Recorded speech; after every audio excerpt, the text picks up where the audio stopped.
औज़ुबिल्लाहिमिनश्शैतानिर्रजीम बिस्मिल्लाहिर्रहमानिर्रहीम। मैंने टाठो चुरमि जमा बच्चो अस्सलाम वालेकुम रहमतुल्लाहि व बरकातुहू।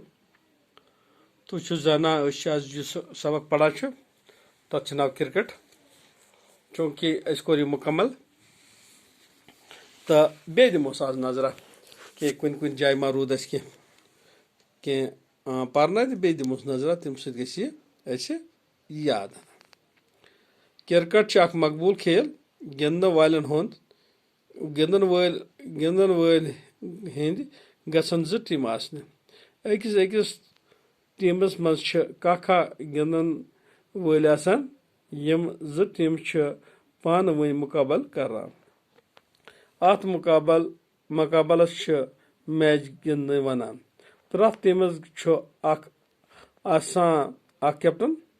क्रिकेट गिंदन बापत वारियान चीजन हुंद जरूरत पेवान पेठ बान गछ बोड़ तो सूतर मैदान आसन अत पिच वनान। Ball wicket leg keeping gloves helmet hand gloves arm guard thigh pad chest pad तो एब्डोमेन पैड बेहतर जरूरी सामानस मज शामिल। मैच गिंदन खतर गोड टीम बैटिंग करान तो पत ब्याख। बैटिंग करन वालन टीमन अके विज सिर्फ जो बोझ मैदानस मज आसान। बैटिंग करन वल टीमस फील्डिंग करन वल टीम सारी खिलाड़ी मैदानस मज मुख्तलिफ पोजीशन पे रोजान।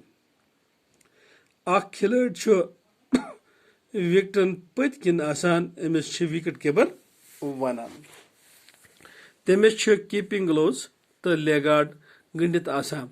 बैट्समैनस बॉलर सज बालन पेवान सेद सोद मुकाबल करन तस कलस हेलमेट दिथ जंगन लेग गार्ड गंडित आसान तो अथन पैड ग्लोव्स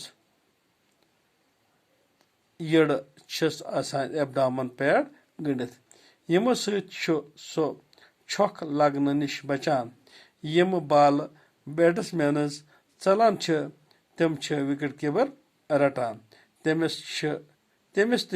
बचाव बापत कीपिंग ग्लोव्स लेग गार्ड तो बकि पैड गंडित आसान। प्रथ मैचस दौरान त्रे एम्पायर पूर हेस्त होशियारी सान कोस रोजान तो फैसला दिवान। मैच दो किस्म गिंदन 5 ओवरन हंद दोक मैच तो 5 या 3 दोहन हंद टेस्ट मैच ते ज़ैनन हारुन ज्यादा विकेट पेनस या कम रन करनस पे मुनसर। तो आज पो यु तो पगह पो अम ब्रो कुन तो रोज तो खुदा सवाल। अस्सलाम वालेकुम रहमतुल्लाहि व बरकातुहू।